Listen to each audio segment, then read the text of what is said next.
साथीहरु के तपाईको मोबाइल ह्याङ हुन्छ, ब्याट्री खप्दैन, नेट स्लो हुन्छ या चल्दैन, एप्स इन्स्टल गर्न स्पेस पुगिरहेको छैन? त आउनुहोस् आजको भिडियोमा हामी जानौं कसरी यसको समाधान गर्न सकिन्छ। नमस्ते साथीहरु, म राजकुमार तपाईहरुलाई स्वागत गर्दछु अल इन वान युट्युब च्यानलमा। आज तपाईहरु सिक्दै हुनुहुन्छ मोबाइलको केही महत्त्वपूर्ण सेटिङ्सहरु। आउनुहोस् सेटिङतर्फ लगाउँ।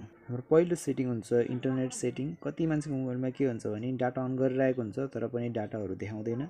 त्यसकारणले हामीले इन्टरनेटको केही सेटिङ गर्नुपर्ने हुन्छ जसको कारणले हाम्रो डाटा अन गरेपछि चाहिँ डाटा देखाओस्। हाम्रो जसरी यहाँ डाटा अन गरेको हुन्छ तर हाम्रो यहाँ चाहिँ 4G देखायो मेरो, त्यसरी देखाएको हुन्न।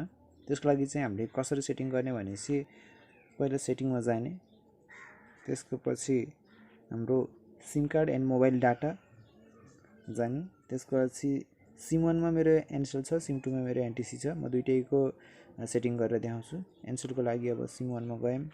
तपाईहरु यो एक्सेस पोइन्ट नेम भन्नेमा जानुपर्ने हुन्छ। एक्सेस पोइन्ट नेममा गएर यो प्लस बटनमा दबाएर नेममा चाहिँ हजुरले एनसेल र एपिएन मा चाहिँ जीपीआरएस लेख्नुपर्ने हुन्छ। GPRS save गरिदिनुस्। त्यसको पछि हजुरको एनसेल नेट चल्न थाल्छ। त्यसको पछि त्यसरी नै हामीले एनटिसी को सेटिङको लागि चाहिँ त्यसरी नै जुन सिममा हजुरको सिम लागेको हुन्छ त्यो सिमको एक्सेस पोइन्ट नेममा गएर प्लस आइकनमा दबाएर नेममा चाहिँ एनटिसी को लागि चाहिँ हामीले एन्टिनेट र एपिएन मा चाहिँ वेब लेखेर सेभ गर्नुपर्ने हुन्छ। त्यसको पछि हाम्रो एनसेल एनटिसी जुनको नेट पनि 100% चल्छ। यदि चलेन भने मोबाइल एक पटक अफ गरेर अन गर्नुस्, 100% चल्न थाल्छ।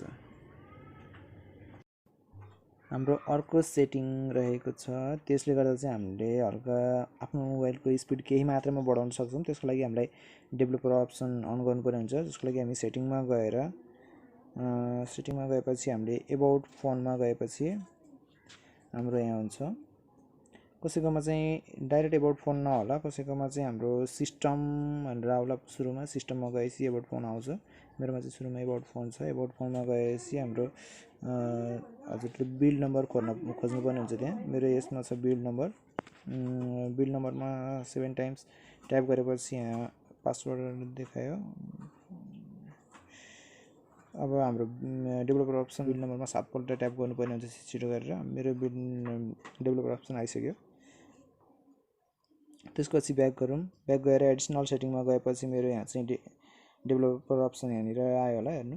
डेभलपर अप्सन आएपछि हामीले चाहिँ यहाँ के गर्नुपर्ने हुन्छ भने डेभलपर अप्सनलाई अन गरेर यहाँ हाम्रो एनिमेसन स्केल भन्ने हुन्छ एउटा। यहाँ एनिमेसन स्केलहरु जसलाई हामीले हाम्रो पहिला 1.x मा छ त्यसलाई चाहिँ हामीले कम गर्नुपर्ने हुन्छ। विन्डोज एनिमेसन स्केललाई पनि 0.5 मा राख्दा हुन्छ या 0.5 मा राख्दा हुन्छ या एनिमेसन स्केल अफ गर्दै हुन्छ, अफ गर्दा पनि हुन्छ। तर हामीले अफ गर्नै पर्ने पनि छैन। 0.5 मा मात्रै राखिदियो भने पनि हाम्रो स्पिड हल्का बुस्ट हुन्छ। 0.5 मा, यसलाई पनि 0.5 मा, अनि यो एनिमेटर ड्युरेसन स्केललाई पनि 0.5 मा। यदि गरिदियो भने हल्का बुस्ट हुन्छ। अनि कसैहरूले गेम खेल्दाखेरि हल्का स्पिड चाहनुहुन्छ भने तिनीहरूले फोर्स 4x MSAA भन्नेलाई पनि अन गरिदिनु भयो भने झनै राम्रो हुन्छ। तर म त गेमहरु त्यति खेल्दिनँ, त्यही भएर मैले अफ गरिरहेको छु। यदि गरिदिनु भयो भने हजुरको मोबाइलको स्पिड केही मात्रामा बढ्छ। अब अर्को सेटिङतिर लगाउँ जसले हाम्रो इन्टरनेट स्पिड पनि बढाउँछ र हाम्रो ब्याट्रीको पनि धेरै खपत गर्छ। त्यसको लागि हामीले सबभन्दा पहिला सेटिङमा जानुपर्ने हुन्छ। सेटिङमा गएपछि एकाउन्ट्समा जानुपर्ने हुन्छ, युजर एन्ड एकाउन्ट्स। त्यसको पछि गएर हाम्रो गुगल एकाउन्ट्समा जानुपर्ने हुन्छ। अनि यहाँ यो सबै चेक भएर बसिरहेको छ, जसरी calendar, Chrome, contact, drive, Gmail, यिनीहरूलाई चाहिँ हामीले के गर्नुपर्ने हुन्छ भने सबैलाई अनचेक गरिदिने। कन्ट्याक्टलाई र जीमेललाई चाहिँ अनचेक नगर्नु होला, सबैलाई चाहिँ अनचेक गरेर छोडिदिनु होला। यदि गरेपछि चाहिँ हाम्रो मोबाइलको डाटा त बच्छ र ब्याट्री पनि धेरै सेभ हुन्छ हाम्रो अर्को एउटा सेटिङ छ जसले गर्दा हाम्रो मोबाइलको डाटा त सेभ हुन्छ अनि धेरै मात्रामा ब्याट्री पनि सेभ हुन्छ। त्यसको लागि हामी सबभन्दा पहिला चाहिँ हाम्रो सेटिङमा गएर गुगलमा जानुपर्ने हुन्छ। गुगलमा गएर यो कर्नरमा हाम्रो यो एडियस भन्ने छ एड्स, यसलाई चाहिँ हामीले अन गरिदिनु पर्ने हुन्छ र अप्पर राइट कर्नरमा हाम्रो यो 3 डट्स छ त्यसमा क्लिक गरेर यो युजेस एन्ड डायग्नोस्टिक्सलाई यसलाई चाहिँ अफ गरिदिनु पर्ने हुन्छ। यसले हाम्रो मोबाइल कसरी युज भइरहेको छ के युज भइरहेको छ त्यो इन्फर्मेसन चाहिँ के गर्छ भने गुगलमा पठाएको हुन्छ, जसले गर्दा हाम्रो ब्याकग्राउन्डमा यो चलिरहँदाखेरि चाहिँ के हुन्छ भने हाम्रो डाटा त सकिन्छ र ब्याट्री पनि धेरै खाइरहेको हुन्छ। यसलाई अफ गरिदिनु भयो भने चाहिँ हाम्रो त्यो बन्द हुन्छ र ब्याट्री खपत हुन थाल्छ अनि डाटा पनि हाम्रो हल्का खपत भएको महसुस हुन्छ।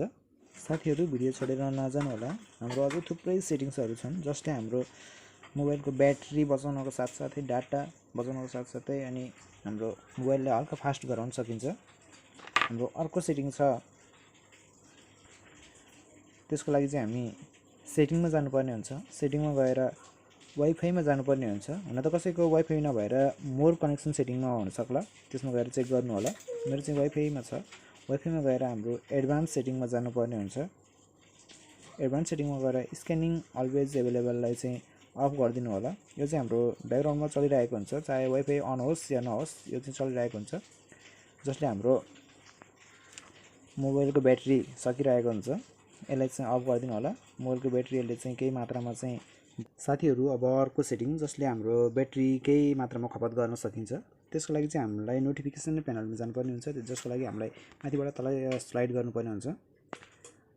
त्यसको पछि लोकेसन सर्भिसलाई अन गरिदिनु पर्ने हुन्छ र लङ प्रेस गरेर राख्नु होला लोकेसन सर्भिसमा। त्यसको पछि हाम्रो वाइफाई एन्ड ब्लुटुथ स्क्यानिङ भनेर आउँछ, कसैकोमा चाहिँ यो इम्प्रुभ एक्युरेसी भनेर आउन सक्ला, त्यसमा चाहिँ क्लिक गरिदिनु होला। क्लिक गरेपछि हाम्रो दुईवटा अप्सन आउनेछ, वाइफाई स्क्यानिङ र ब्लुटुथ स्क्यानिङको, त्यो दुईटालाई चाहिँ अफ गरिदिनु पर्ने हुन्छ।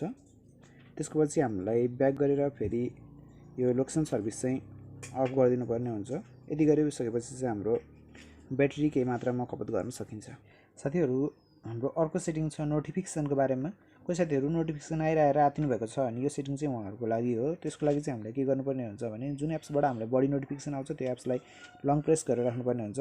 त्यसपछि एप इन्फोमा गएर चाहिँ हामीलाई म्यानेज नोटिफिकेसनमा गएर चाहिँ नोटिफिकेसनलाई अफ गरिदिनु पर्ने हुन्छ।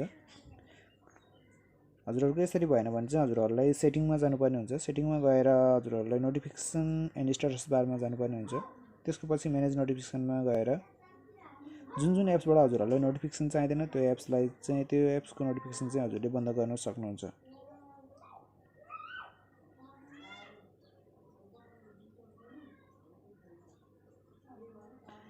यति गरिसकेपछि चाहिँ हाम्रो यो ब्याकग्राउन्डमा नोटिफिकेसन आइरह्यो भने चाहिँ हल्का ब्याट्रीहरू सकिरहन्थ्यो, जसले गर्दा हाम्रो यति गरेपछि चाहिँ हाम्रो हल्का ब्याट्री केही मात्रामा भएन पनि बचत हुन थाल्छ। साथीहरू यो सेटिङ चाहिँ हाम्रो त्यो साथीहरूको लागि हो जसको एमबी बढी नै काटिरहेको छ। त्यसको लागि चाहिँ हामीलाई के गर्नुपर्ने हुन्छ भने प्ले स्टोरमा गएर यो हाम्रो लेफ्ट साइडमा यो 3 डट्स छ त्यसलाई चाहिँ क्लिक गर्नुपर्ने हुन्छ र सेटिङमा गएर app download preference, auto update apps र अटो प्लेलाई चाहिँ हामीले के गर्नुपर्ने हुन्छ भने एप डाउनलोड प्रिफरेन्सलाई चाहिँ हजुरहरूले एमबीबाट युज गर्नुभएको छ भने ओभर वाइफाई अन्लीमा मात्रै राखिदिनु होला। त्यसको पछि अटो प्ले भिडियोजमा चाहिँ हजुरहरूले डन्ट अटो प्ले भिडियोजमा राखिदिनु होला। त्यसको पछि अटो अपडेट्स एपमा चाहिँ हजुरहरूले यो चाहिँ ओभर वाइफाई अन्ली मात्रै गरिदिनु होला, नत्र भने हजुरको एप्स अपडेट भइरहेको हुन्छ, एमबीबाटै अपडेट भइरहेको हुन्छ, जसले गर्दा चाहिँ धेरै एमबी काटिरहेको हुन्छ। यो चाहिँ प्रायःको चाहिँ ओभर एनी नेटवर्कमा हुन्छ, त्यसलाई चाहिँ ओभर वाइफाई अन्लीमा मात्रै गरिदिनुहोस्। हजुरहरू जतिखेर वाइफाईमा जानुहुन्छ त्यतिखेर हजुरको एप्स अपडेट हुन्छ, नत्र भने अपडेट हुन पाउँदैन, त्यसले गर्दा चाहिँ एमबीको बचत हुन्छ। त्यसको पछि अरू चाहिँ के गर्नुपर्ने हुन्छ हामीले भने अब हाम्रो नचाहिने एप्सहरू ब्याकग्राउन्डमा नचले नै हुन्छ भन्ने एप्सहरू छन् कति, जसरी मेरो अब यो हाम्रो पात्रो यो मलाई ब्याकग्राउन्डमा नचले पनि केही फरक पर्दैन, त्यही भएर यसको चाहिँ एप इन्फोमा गएर डाटा युजेसमा गएर ब्याकग्राउन्ड डाटालाई अफ गर्न सकिन्छ। यसरी नै अरू एप्सको पनि ब्याकग्राउन्ड डाटा अफ गरिदिनु होला। जसरी अब त्यसको पछि म गएँ काइनमास्टरको पनि मलाई यो ब्याकग्राउन्ड नचले पनि केही फरक पर्दैन। यसको एप इन्फोमा गएँ, त्यसको पछि डाटा युजेसमा गएँ, त्यसको पछि ब्याकग्राउन्ड डाटालाई अफ गरिदिनु होला। त्यसको पछि अरू एप्सहरूलाई हजुरको जुन हजुरलाई ब्याकग्राउन्डमा नचले नै हुन्छ भन्नुहुन्छ त्यसरी नै हजुरले त्यो एप्सको चाहिँ ब्याकग्राउन्ड डाटा अफ गरिदिनु होला। यति गरिसकेपछि चाहिँ हजुरको एमबी धेरै मात्रामा कम काट्न थाल्छ।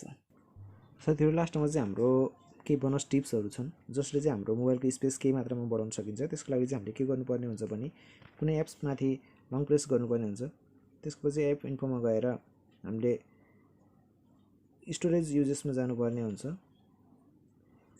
त्यसको पछि त्यसमा गएर क्याचेसलाई क्लियर गर्नुपर्ने हुन्छ। यो चाहिँ हामीले सबै एप्सको गर्नुपर्ने हुन्छ। यति गरिसकेपछि चाहिँ हाम्रो मोबाइलको स्पेस केही मात्रामा बढ्छ। सबै एप्सको क्याचेस चाहिँ हामीले लगभग दिनदिनै जस्तो क्लियर गर्यो भने यसले चाहिँ हाम्रो मोबाइलको स्पेस बढ्नुको साथसाथै मोबाइलको इन्टरनेट पनि अलि फास्ट गराउँछ। जति क्याचेस हाम्रो कम हुन्छ मोबाइलमा त्यति हाम्रो इन्टरनेट फास्ट हुन्छ र स्पेस पनि हाम्रो बढाएको हुन्छ।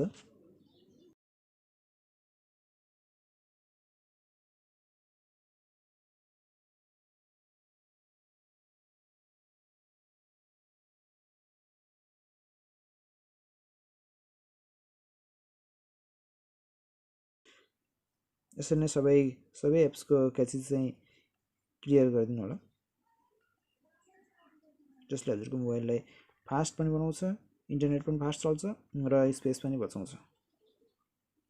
धन्यवाद साथीहरू, मेरो भिडियो हेरिदिनु भएकोमा। मन परेमा लाइक, कमेन्ट, सेयर र सब्सक्राइब गरिदिनु होला। म फेरि अर्को यस्तै नयाँ भिडियो लिएर आउनेछु। हस्त, धन्यवाद।